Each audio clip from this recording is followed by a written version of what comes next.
everyone, and welcome to another show on Career Kickstart Conversations. I'm Kailyn with Kbex Global, and today we have Jenna Swope here from Morgan Properties. So welcome, Jenna. Thanks for coming. Thanks for having me. So we'll let her get started with an intro, but just to give the listeners a heads up on what we'll be discussing today are two really hot topics. Me personally, as a recruiter, always get this. Why didn't I get the job? I have the technical skills. So basically, why didn't you get the job when you're clearly qualified on paper? Because not all the candidates get that feedback anyway. And then kind of part two of the show today, we're going to talk about job hopping, which is kind of a new thing, and to me at least. And there's a lot of different kind of myths and talk about job hopping. Is it good? Is it bad? What are the pros? What are the cons? And what does that look like? How do you talk about it in an interview? So those are the two main sessions that we'll be doing in today's show. But without further ado, Jenna, can you tell us a little bit about yourself? Sure. So yes, Jenna Swope. I've been with Morgan Properties about 2.5 years.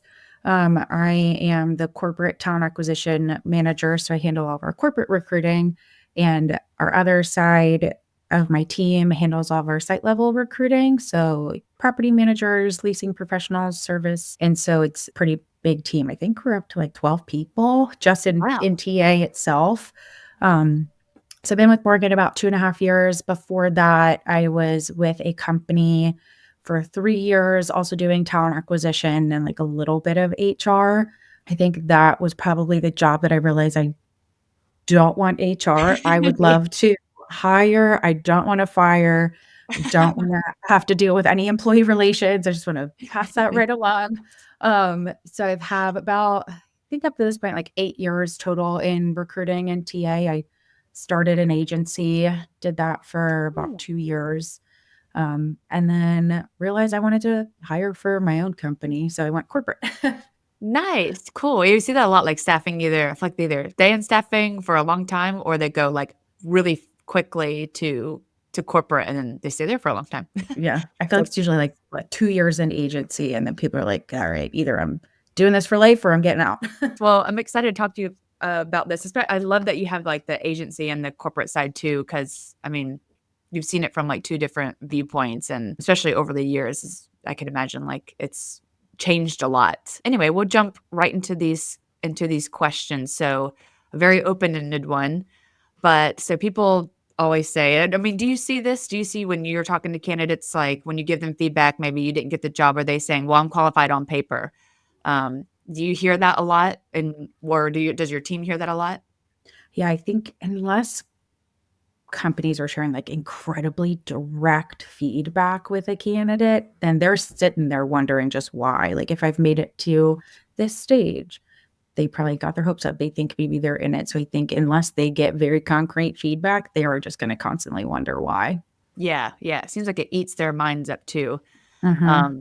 So it's good to get them that feedback. And then there's some feedback you got to kind of tiptoe around sometimes. But anyway, so what is the main reason, or maybe top 3 reasons in general, why someone wouldn't get the job, but they are qualified on paper? Like that job description just matches their resume to a T.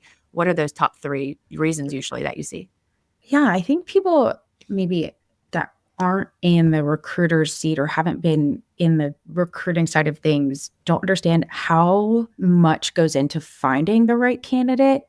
You're not just, I feel like if it was just based on resume and job description, we wouldn't have to interview. You just are like, okay, cool, let's get you in here.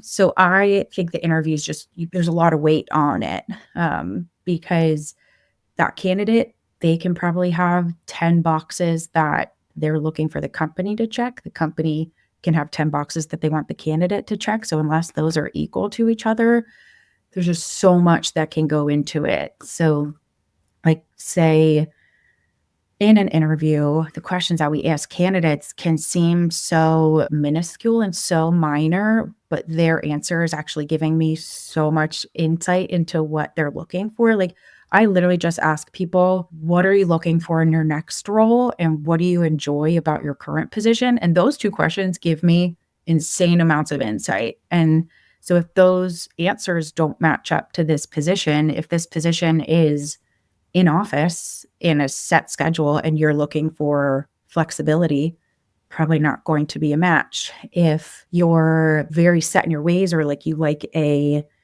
task given to you, you finish that task, you move on. You get one task, you move on. And this is more so of a adaptable position where you have to maybe be working on different projects at once, pick up one, drop another.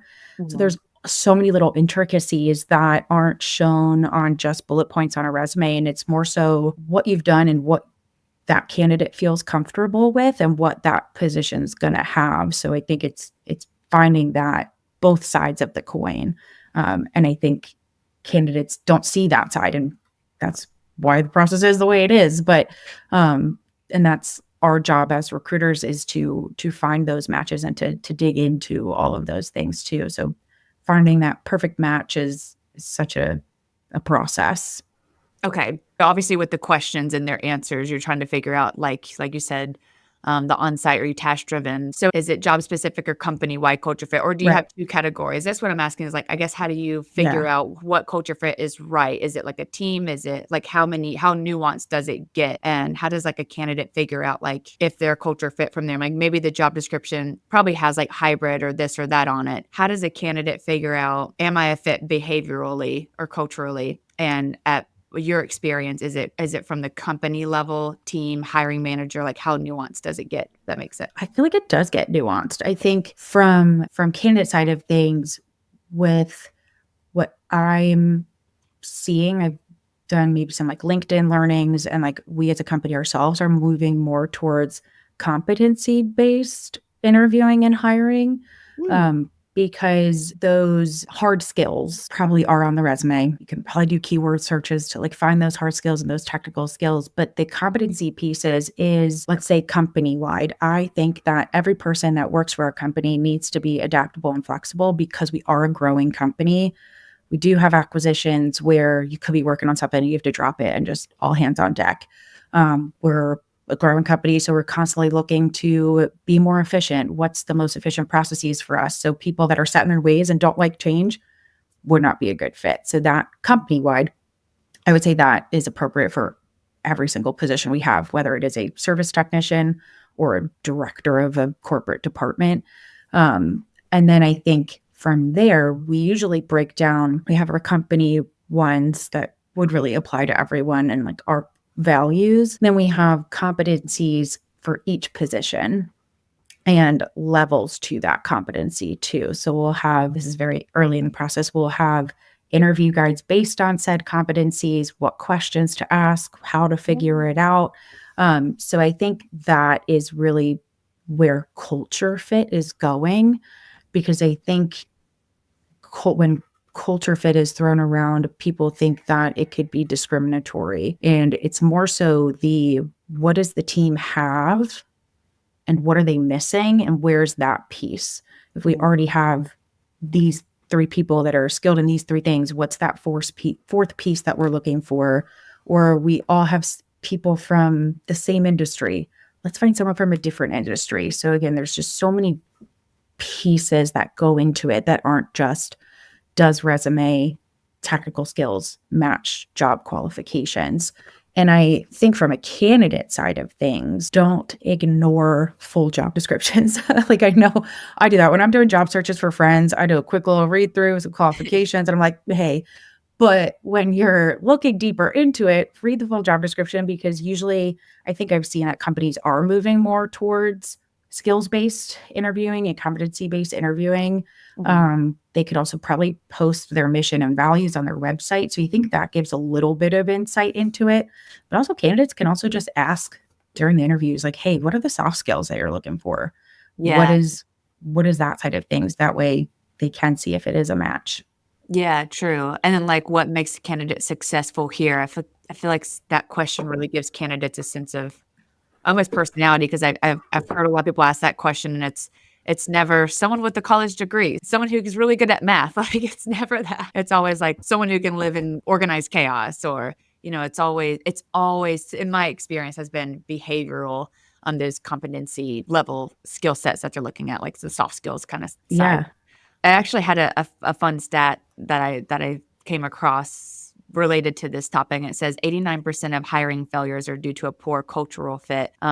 I say culture fit, and I don't really like that either, but it's a funny word because it could like sounds biased and stuff, but Right. we know what it means in a way, I but know, I know. yeah, we need to come up with a new word. Um, Anyway, then rather than lacking the technical skills, so 89% of Wow. hiring failures. It says hiring failures too, so I'm assuming that's like after the person's hired and then they failed Okay. in the role and they realized it was because of the culture fit, not that they couldn't like have the technical skills to do the job. But I thought that was interesting. Interesting. Yeah. So are there any specific behaviors or mistakes that hiring managers see repeatedly in their interviewing? Like, is there any kind of common trend that a candidate is saying in an interview that causes them not to be able to move to that next round or get that offer? Do you see any trends, or is it just kind of all over the place? I think, like, in general, when I think a good rule of thumb is talking negatively on previous Mm. companies or previous managers. Like, there's a way to kind of speak if you are unhappy or the reasons that you are looking. But I think when people kind of not go off the handle, but kind of you can tell they're like just so frustrated and they're like almost like letting out all their feelings on that interview. I think that really puts a sour taste in hiring managers' mouth. And I also, I guess, common things too is when they are talking about, because I look, I love flexibility. I think if there's one positive thing that the pandemic did give us, it's that flexibility is important. And I think that if candidates are asking, or sometimes asking like too much flexibility, like right off the bat, I think that hiring managers sometimes take that really negatively. It's almost like, wait, so are you asking how much you can get away with not working, or like Mhm. kind of a balance of that versus like maybe you earn that flexibility and kind of like you prove yourself, you're like, you make it known like, I could get the job done. I'm good at what I do, and then kind of earning that flexibility. I've seen that happen a good amount too, is like kind of being too aggressively asking for the flexibility, like right off the bat. Yeah. But sometimes it's like, wait a second, why are you asking? Yeah, yeah. I've noticed too, at Kbex, we attend a lot of our hiring manager interviews. So Oh, we see nice. a lot of, like we observe them and stuff, just understand like the feedback and see like what's important to the hiring manager, where the candidate failed, stuff like that. So we can obviously hire faster for the hiring manager. I've noticed too that it's the delivery. Have you noticed it? Like some people can ask about flexibility, but it's like the way they ask it can just land so differently with the hiring manager. So I feel like it's so important for candidates to almost learn how to ask about it if you must feel like you have to ask about it. What do you think, like a candidate says, well, we should be able to ask about this and I should be able to ask about I can do my job well and they should know this and they should trust it and all this stuff. But what do you think about that? What's your advice to those people who are sitting there like the number one important thing to me is family and work-life balance? Like how should they deliver that in an interview if they just must ask? Yeah, I think kind of how you're delivering it is like how we sound, like the negative side of thing is like, Yeah, yeah. like I deserve this, like I better get this. Like it's almost like that entitlement part of it versus like it is a give and take. Unfortunately, companies do have the upper hand. Maybe like 2 years ago when it was such a candidate driven market that companies were just throwing things at people to get them in the door, then doesn't really matter as much. Yeah, But yeah. now it's kind of evened out. So I think the why behind it is important. Like for me, I'm a morning person. Please God, do not put a meeting on my calendar 4 p.m. or later because I will be glossed over by that point. Like I'm in cruise control at that point. But like 9 a.m., 8 a.m., like I'm ready. I'm getting so much done. So usually like if I were to be like ask like, hey, what are the hours? And like if it's like strict, like 9:30 to 5:30 or 9:30 to 6:30, I'd be like, oh, is there any flexibility if starting earlier and maybe leaving earlier? Really just asking because I'm so efficient in the morning. Mhm. And if they say no, that's not the right position for me. Yeah. And if the flexibility isn't there and that is really important for the person, that's not the right position for you. That's not the right company for you. So I think approaching it in not that it's an entitled thing, that it's just a Yeah. genuine curiosity of, is this the right position and company for me versus like, I deserve this. This should be a thing.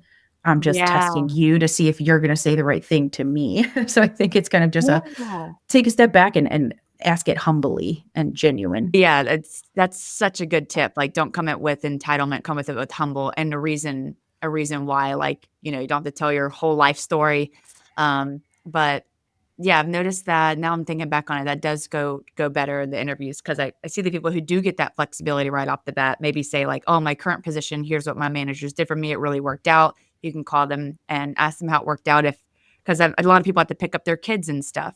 Mhm. So they'll leave work for an hour and a half, but then maybe they'll come back and work later, or like you said, come in earlier. And I think like kind of how you explained it too is coming with the solution rather than like the entitlement type of direction. Like, hey, I want this, but here's how it will work for you too. Like, here's how we can like compromise where this situation will work for you and me. And I see people really get negative about that, but it's like, well, you just dodged a bullet. Like, just go on to the next opportunity because there is a company out there that will be flexible with your needs. Usually, I mean, I had to leave a company because of that. Even my boss would make jokes. She's like, "Don't send any emails before 8." We had to be in the office at 7:15 in the morning, and I'm not a morning person. I'm a night person. Like I would work till 2 a.m. sometimes because I Oh just my can't sleep. gosh. I know. Um, Again, I think that's too where companies maybe aren't still holding that attitude of like, what is most efficient? How am I going to get the most out of our employees and how will they perform their best? I think we were at that for a little bit in the pandemic. mhm. And I think we're kind of just getting out of that sense because it is like, hey, we have these infrastructures, like let's put butts in seats. But I think when you bring that, hey, this is a positive for you. Like I like what you said, like solution oriented versus like presenting the problem. Let's present the solution instead. Yeah, exactly. So when I go for recruiting, I'm like, well, I can just work the late hours and I'll just catch twice as many candidates who are in their car with an hour commute at home. Like now I just increased your call connection by like 20% just because I like to work later. Mhm. Okay, cool. So any tips for candidates who are left in limbo after an interview? So they think they're qualified on paper, but then they're not hearing back from the hiring manager or the recruiter. What should they do? Who should they reach out to? Should they do anything? How do they get that feedback appropriately?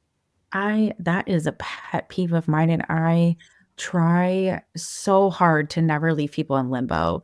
Um, I think it was LinkedIn. I've seen like articles or posts, and that was a big thing is candidates just feeling like they applied all these positions and they hear nothing. So unfortunately, then I created like an initial rejection email that's like, okay, we just reviewed your resume, don't think you're a fit. So I don't know if candidates are like, wait, I don't know if I want to hear get all these rejection emails. I don't know if I'd rather just hear nothing. Right, yeah, but yeah. but that's kind of the solution.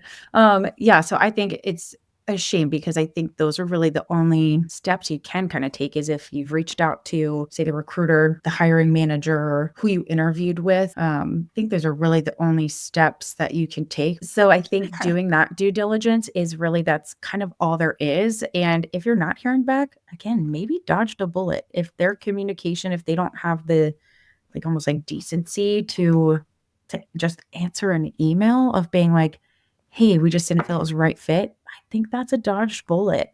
I will say Yeah. there I was at a conference maybe a month, probably like 2 months ago at this point, and there was this awesome AI tool that they were talking about that you can use in a video interview. It would work on both sides where it would give candidates feedback after Whoa. and also on the interviewer side would detect any bias that's happening. Oh, wow. I was sitting there like, "Oh, wow." That's So, interesting.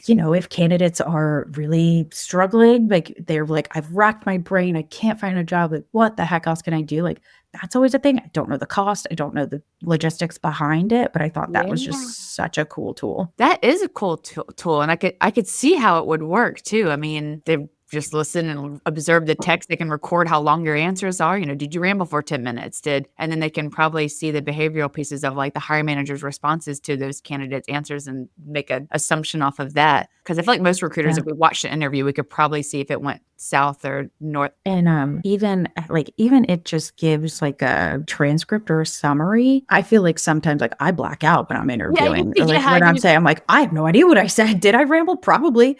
So I think even just having like that summary sent to you afterwards, you're like, bah, that's what did it. That's what I wrote wrong. Yeah. Or they'll misread the question. Yes. Yeah, I've seen that a lot. And I'll call my candidates after I watch an interview. I'm like, why did you answer like that to this question? Oh, I heard that question so differently. And I'm like, no. Well, on the flip side, kind of, and I'm kind of just throwing this in here, but I've been thinking about it because I see this a lot on like LinkedIn and just hearing from candidates. So they're like, why did I not get a call from the recruiter after applying and my resume is a perfect fit to the job description? So any thoughts on that piece? Yeah, it's like there could be like a few different things. One, if the recruiter got 200 resumes and physically cannot get to said resume, that I think is the positive side of AI screening tools right off the bat. I know it can kind of have some negative, and candidates are really seeing the negative side of it, where it's like, I can't even get a human to look at my resume, which I get. But I think when it's, getting 200 resumes in 24 hours, which literally happened to me 2 weeks ago. And I was like, how and do I approach this? So I think one, just not getting to the resume. Two, it could have been an internal person applied quicker and maybe they were in that process. Or if there's grammatical errors. If I'm hiring for a position that's incredibly detail oriented and you have to have great communication skills through like email or something like that, and I see grammatical errors in a resume, I'm unfortunately passing on that. It's so funny because there's so many different pieces to all of hiring. It's hard to like cover everything. I think that's why it's so complex too, and why it's so frustrating for candidates, and it's so hard to explain it as a recruiter. It's like there's just so many things that could happen in a role. Like I posted jobs and I've worked on it for 2 weeks, talked to all the candidates, but then all of a sudden, like the company gets a referral who happened to be perfect for the job. And then it's like, oh, well, it's filled. And, like a referral, at least in my experience, have always kind of been, I guess, pushed faster. Priority. Priority. Yeah, exactly. That's the right word for it. There's just so many things that can happen in the process. And that's why, like, I always tell like friends that are searching is like, it's completely a numbers game. Like you have to just send out so many resumes. Like probably the first week, it's not going to be a dream job or anything, but like a couple weeks in, it's going to catch up. And if you're sending out, because it's all a funnel. On the recruiter side, it's all a funnel, and same on the candidate side too. So I think just, it's not a fun process, but you just kind of have to hunker down and stick with it. Yeah, exactly. Should candidates, job seekers, should they stay away from roles that have been open for a long time and or have a lot of applicants already? What would you suggest there? I feel like no, because it doesn't hurt. I think there's maybe reasons behind it. And you can ask in that interview, hey, why has this been open so long? And I'd be like, look, I've been on vacation. The hiring manager's been on vacation. We had someone in the background check process. They didn't pass. So there's so many different things. And I don't think that it's red flag. I think it could be a yellow flag. So especially the ones that are open a long time, ask in the interview, why has this position been so open? If they're a little squirrely with their answer, that might be a problem. And the ones that have a lot of applicants, I know like, especially LinkedIn, like it'll show you like 150 plus applicants already on this role, but say it is an AI screening tool and those 130 are not qualified, are not in the location, do not hit any of those, because that happens often. Yeah. Anyone can apply. It doesn't mean that they're qualified. So absolutely, if you are qualified, if you hit those notches, send that. I see no issues with that because we know we get people. I remember the last company I was working for, we would be hiring like truck drivers and we'd get like resumes coming in that are like CNAs and like nurses. And I'm like, how did we get here? Yeah. So just because there's 150 applicants, it could be that people are just, it's an algorithm that somehow mass applied or something. Yeah, exactly. Yeah, I see that on our end too. It's like maybe if we have an on-site position we have 200 applicants, but maybe only 5 are in the location. And then I'll call those 5 and then they're not open to on-site. So don't be afraid for the amount of applicants. I see that all the time. And unfortunately, I Yes. think LinkedIn like almost cuts off the applicants when you get to me. And I'm like, no, I didn't have one person that was Ah, even in the parameter. right. Yeah. I'm sure with AI, it's like still pretty new and stuff in the space Mhm. of recruiting. I'm sure in the next 2 years, like there's going to be so many different things that we're able to help with the efficiency with both sides, candidates and company. Yeah, I think so too. I'm like excited for it. I went to the same conference that I just went to a few months ago. I went to that last year, and the conversation was more so like, oh God, AI's coming for our jobs. Like, Yeah. what are we going to do? How are we going to survive this? And this year it was more so, here's AI and here's how we can use it and still be present at the table, still feel the need for it. So I Yeah. think that was refreshing. Yeah, exactly. I'm hoping, I always tell people, I'm like, I hope AI across the board in industries will help people become just way more productive in their roles. And then I hope on the flip side, the companies don't necessarily take advantage of that, but like maybe that's our route to the 4-day work week, maybe. Because then we Ooh, love that. And I'm going to fully embrace that also. yeah, that's what I'm pushing. But that's a whole other topic. That's an interesting one. I'm excited to see where that's going to go. So I think we're ready for part 2. Any other kind of tips or info that you wanted to add about not being qualified on paper and then not getting a job? Anything else you want to talk about? No, I feel like we covered a lot. I think it's Mhm. also like candidates, it's way easier said than done, but like also don't take it personally. Like again, it Yeah. is because there's so much intricacies that go in. And I don't think candidates really realize that all of the pieces that we're looking at. So like don't take it personally. And again, it's a numbers game. Just keep at it. Every interview's practice. Yeah. Yeah, exactly. And I would say this too, just to add before we hop in the other, and let me know if you agree or not with this. But like we were talking about asking the hiring manager questions, a lot of times in the interviews, you can't ask questions till the very end. So maybe even ask those questions if you can't get it into the hiring manager first to kind of answer those behavioral questions correctly and spot on. Ask your recruiter because you're typically talking to a recruiter first. They may know why the position's open. They may know what the hiring manager's like. Some recruiters even prep their candidates to Mhm. give you kind of an idea of like, hey, there's going to be some like behavioral questions. This is what is important to the hiring manager. Just know like this is kind of what they're looking for. We've already screened you for that, but here's just a heads up. This is what's important to them. So some recruiters will prep you, some don't. But yeah, I would say ask your recruiter too, because I mean, I'm really close with a lot of my hiring managers and I'm not ever giving interview questions, but I'm like, work ethic's really important to them. And when I screened you, you mentioned XYZ. I think they would really get excited about your answer as I was. And if that topic comes up kind of Yeah, thing. I think I like that too, because I think that when you're interviewing, you have multiple people, multiple steps. You just like, you're not sure if you should completely repeat yourself or not, but you want to. We're two different people that you're speaking to. You kind of are going to have to repeat yourself. Don't just be like, well, they probably filled you in on this. Like, no, like if that's what got you through to the next round, that's probably something that you should hold on to. And it's funny, like I end all my calls as basically like those nitty-gritty questions about this position that I haven't already shared. Those can absolutely be answered by the hiring manager at the next stage. But any like general questions I can answer, I'm happy to. But like, yeah, about the company, about the hiring manager, why is the position open? Mhm. What's the team like? What's the office like? Like all of those I think are really important to ask pretty early on because there can be deal breakers in that. Yeah, yeah, exactly. Okay, great. Yeah, I think that's a good cover of that topic. And then now this one's so interesting because at least it's new to me and what I've been seeing in the past few years. But changing jobs every 2 years. I'll just leave it there. What do you think about that in general? I feel like I can make an argument on both sides. I Yeah. really could. I can make argument for a myth, for friend, for foe. Like I can Mhm. pros, cons, what have you. What I was kind of thinking about like leading up to this is there are pros and cons. Again, I'd say it's a yellow flag. And I think before the pandemic, hiring managers and recruiters, it was like the number one thing we had to look for was like, are they job hopping? No. Now I think because we're so kind of say accustomed to unfortunate layoffs that when you see it on a resume, you have to be like, okay, but I'll just ask about it. I'm a person where I do cast a wide net. I'd rather get someone on the phone than look at their resume and read through their resume.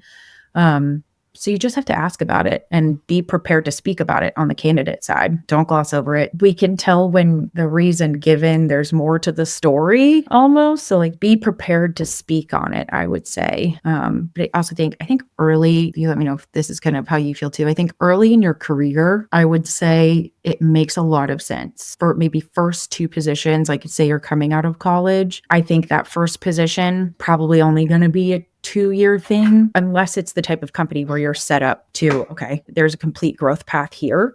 But if it is something where like you're taking it right out of college and you're learning something, but you're learning more about what you want to do.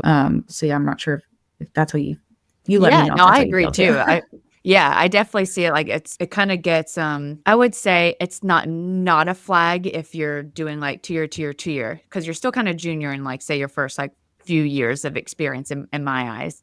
It's like, okay, you're figuring out what you like to do. You probably never worked before. You're limited in kind of where you can go as a recent grad. You're kind of just like, I need a job. Let me just take whoever will take me. But then it's kind of like gets to a yellow flag if you're still doing that in your mid-career. And then I personally think it's more of a red flag if you're getting a little more senior in your career. And I wouldn't say red flag of like, oh, you can't hold a job. You're not learning what you like. Not people who've been through layoffs. I kind of give everyone a pass on that. So I usually ask if like, oh, I got laid off. I'm like, well, how many people got laid off? Because people, I don't know if you've noticed this, people are starting to call it a layoff, but it was only like 2 people out of their 100-person department. And I'm like, well, that was a weakest link kind of. That's kind of my take on it from like a high level. But obviously, again, with recruiting, it's more nuanced than that.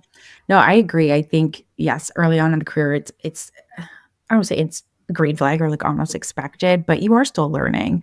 What I also think is a fun, weird thing that I look at is say someone was with a company for, let's say 10 years, and then the last 3-4 years, they were job hopping. I like don't look at that as a negative. They assume I'm like, okay, they were somewhere for 10 years. They were comfortable. Yeah. They didn't know what to look for. And maybe those first companies, they were like, whoa, this is not right or something like that.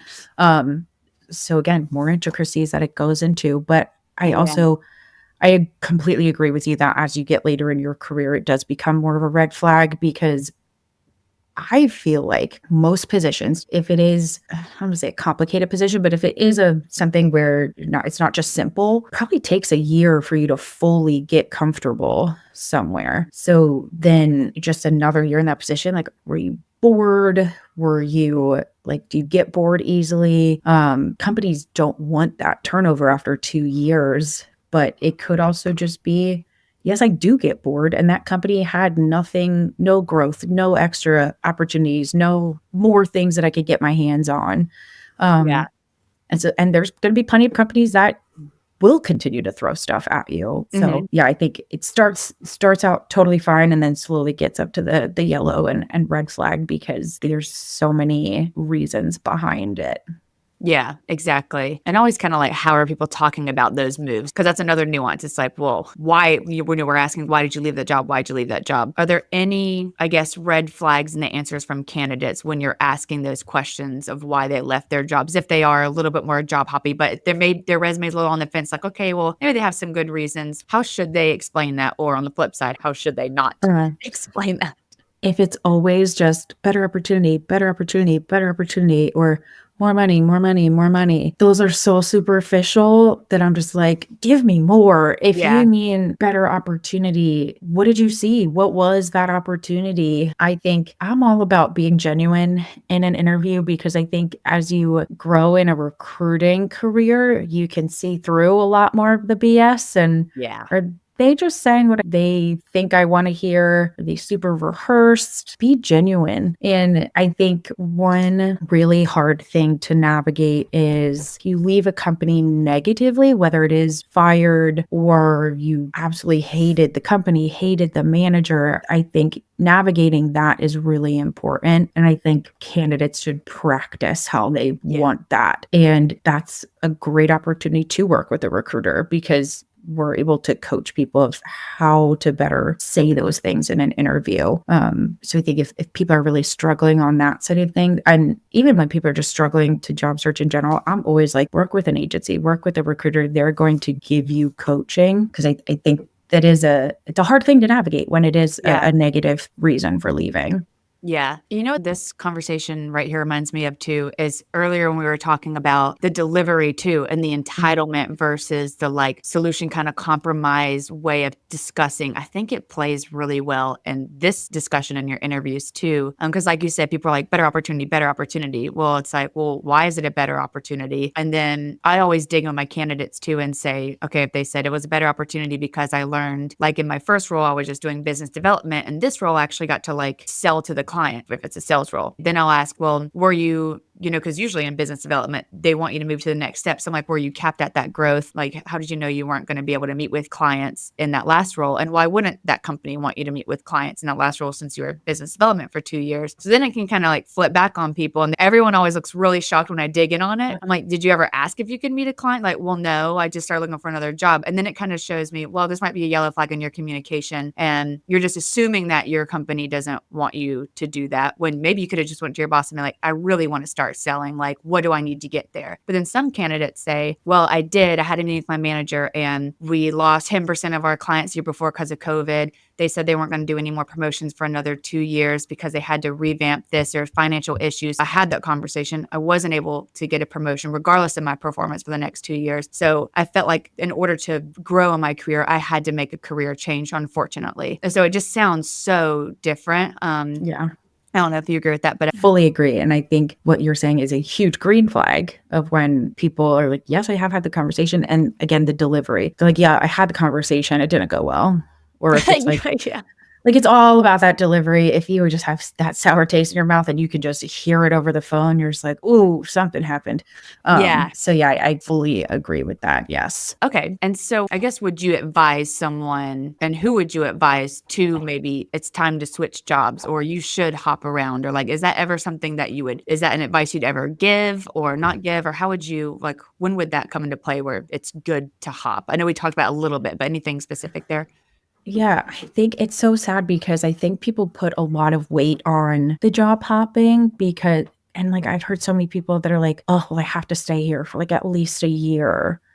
Like if your mental health, you are not happy in that role, in that company, just take a leap, but be really deliberate in the interview process next, because maybe if you did land in a role where you're like, I don't even know if I can make it a year, it probably means that there was something in the interview. So be more deliberate, ask more questions. Whatever you found is negative, try to ask those questions in the interview. So I would never tell someone to compromise their happiness, their mental health, just to stay in a position that is because it's under a year. Personally, actually, I had that. I was with the recruiting agency for 2 years, and the company that I went to, I should have listened to my gut because I had a gut feeling in the interview and I ignored it and went to that company. I was only there for 3 months because I was getting anxiety. The person that I worked for, it was not a match. It was really just not good. And the whole time I'm like, do I have to stick this out? Do I have to stay here for a year? But like, no, I was there for 3 months. I went on to my next company. I was there for 3 years. I'm here. Like it's all a balance. And again, I would just never tell anyone to sacrifice your mental health just to stay somewhere for a year. And there's also the pro of leaving jobs and getting a new jobs. It is an incredible pay raise usually if you approach it correctly. If you just ask for what you're currently at, then you're just gonna get what you're currently at. But we all know the deal that, when you're with a company for a long time and you're just getting maybe that 3% or 5% raise, versus if you are in the job search, you have more control on it. You could ask for 10, 15% of what you're currently making. So that's always a pro. And I also think the pros are you learn a lot in a small amount of time this is why, like, I know contracts get a bad rep, but do you know how adaptable you have to be working contracts? You're learning different systems, how different people communicate, different industries, everything. And you're learning that in such a short amount of time. So I do think that is a big pro too, because you're soaking up so much more experience from different people, different companies, different industries, different systems, what have you. And I think that's a big pro that I think candidates could use to their advantage and harp on that too. Yeah. During interviews too. That's a good tip because contractors too, they're usually just thrown into it because the companies aren't really going to invest in training or anything. They're hiring a contractor to come in and fill a hole, fill a gap. Right. And for a short term. So they're not going to put you through a 3-week, typically, I mean, if it's a long-term contract or government or something, it's a little bit different regulations and stuff. But typically we have this problem, come in and fix it. And if you Yeah. can't, we just have to get another contractor and do this fast. And Yeah. so, yeah, that's a Throw 'em huge right to the advantage. fire. Yeah. Yeah, exactly. Okay. I've heard a couple people I've hired that like we're younger, Gen Z, whatever. And they said that in college, they're advising them to move jobs every 2 years. I even had someone work for me on my team in the past. And then their first week, they said, how long should I stay here until I move to the next job? I'm like, I think you should ask someone else that. That's hilarious. Yeah, it was just really funny. And I'm like, why did you ask that? Like, well, in school, they tell us to, don't stay too long and da da da. And I'm like, what? I Interesting. just found that wild. I don't know if it was that one school. I mean, this was like 3 people who've told me this. I think it was more for the salary thing. I'm not sure the school is meant for like for life, but some students were like, oh, for life, I'm just going to change jobs every 2 years. And I'm like, I don't know if Right. that's like a long-term solution, but maybe, I don't know. Like, what do you think the future is for job hopping? What if everyone starts job hopping? What are companies going to do? Right. That's really interesting. I honestly, I could kind of see that happening because I think that before it was always like loyalty and people did stay at companies for 20 plus years. And it Yeah. was such a focus on loyalty. But that's so funny. And I could see that being how it goes. I think a lot of it is going to depend on the market and if it is candidate driven or the companies have the upper hand, which Yeah. maybe it could just be a vicious cycle of it's, when it's candidate driven, yes, there is job hopping versus like right now, I think the market is tough for job seekers because there's so many question marks. I feel like for the last like maybe year or so, I've seen it being more like candidates or people are scared to leave jobs. The market has a big rate, like there's tech layoffs and whatnot. So I think it is just going to be a constant cycle. But I don't think we'll ever get back to the stay for 20 years, 25 years, just be with one company for the rest of your life, because I think people are kind of learning that you're replaceable. Like companies don't care about that one person. So people aren't I don't think people are having that like loyalty as much anymore. So I can see us not going back to that. I think it is going to be more so 2 to 5 years, maybe up to 10 years I could see happening. Okay. I also thought too with the job hopping from the business side, if it becomes a norm, what do you think training would look like? Do you think businesses would still invest in training or want like a payback for training if they quit? Like, I'm trying to think what would maybe change in the future on the business side if this becomes a norm, because I couldn't imagine businesses would, because right now you can be like an individual contributor. And if you interview well and you have the skills, you can maybe move and be a manager somewhere. But I just don't see if I don't know. What do you think about that? Yeah, that's a good point. There's probably so much data out there about how much it costs a company to just hire one person, the background screening piece, all the training hours. That's a great point. I wonder if it's more like you can't not have training. The smart thing to do would be create more levels. Like one of our departments absolutely did that. It was really just 2 levels. It was associate, then manager. And they were like, we're losing people after 2 years. Like, we don't love that. Now it's 4 different levels. So I think that's the fix that companies can have, is even if it's like specialist 1, specialist 2, specialist 3, what have you. I think when candidates straight up just see the opportunity, they're more likely to stick around and have something to work for versus like the positions aren't created. So I feel like small amounts of employees will be the ones to ask like, hey, I'm doing really well, let's do this thing, versus if it's already available, if they already see someone in that position, they're more likely to just be like, okay, like what can I do? What can I take on? Versus here's what I've done. Let's create this new title for me. I don't think happens very often. Granted, I've done it, but I'm in recruiting. Yeah. So yeah, I'm not sure about the training side of things, if they would maybe cut costs on that. For sure, I feel like people would bring it more internal. If it is external training, I think they'd probably go to like recordings or like very low overhead types of trainings. I don't see them spending a lot of money on the training side. Yeah, That's for sure. what I see too. I was thinking about that because I'm like, this is kind of what I see with candidates too, that like they get a win, our win was like flexibility, like we were talking about earlier, and like remote days, there's a hybrid and stuff like, which is way more common than it used to be. But then I don't think a lot of people generally understand that businesses are going to adapt to what you're doing. And I'm like, well, how are the businesses going to adapt? I'm thinking like the training is like a buyback, or like you said, like just videos is going to be less investment on the training. And then maybe like after a year, they'll put in maybe like another level of training. But I love the tip you gave for employers to do different levels, like a 1, 2, 3, 4, because then like, yeah, they can see exactly where they're going to be at next and maybe get motivated to stay because there's a goal they're working towards. I hear this all the time from candidates. I can't move up in my job until my manager quits, and they're gonna die here.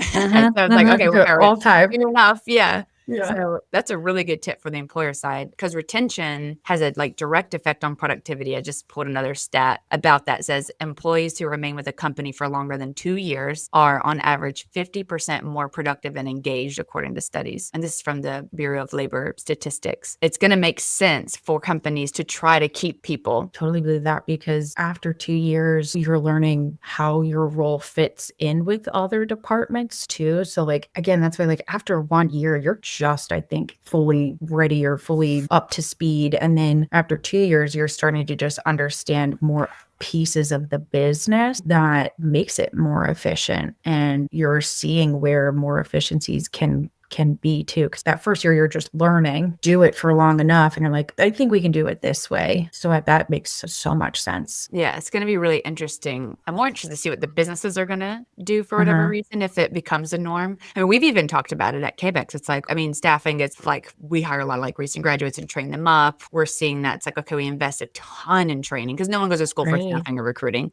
Right.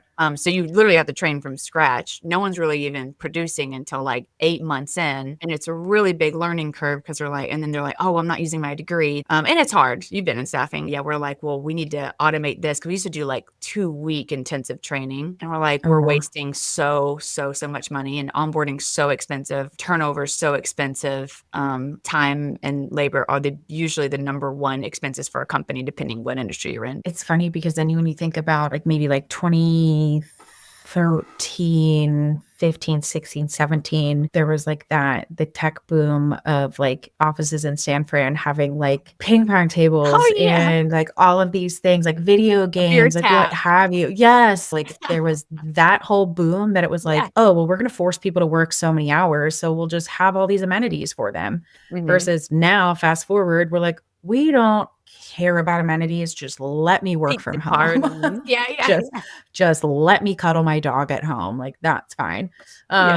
So I think it's funny. I wonder what then, like kind of what we're saying is like, what's the next shift gonna be?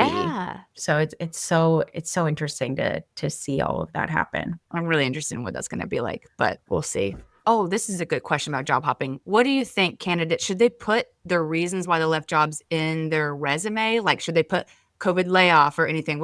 I don't even know how I feel about that. What do you think? I know. I'm so torn too. I'm so torn, because there have been times that I'm like, oh, okay, that saves me questioning why you're job hopping, because it does just say layoff. But I think, I'm so torn. I think it's fine when it's on there. And maybe if you do have a lot of job hopping and you're not getting responses, maybe add it, see if it does make a difference. Yeah, like I don't know either. I will say, pet peeve is if there is a summary, cover letter, what have you, and things aren't mentioned. Say you haven't been working for the last year and that summary does not say any reason why, or your location on your resume is in Florida and you're applying to a position in California and you have a summary and it does not mention that.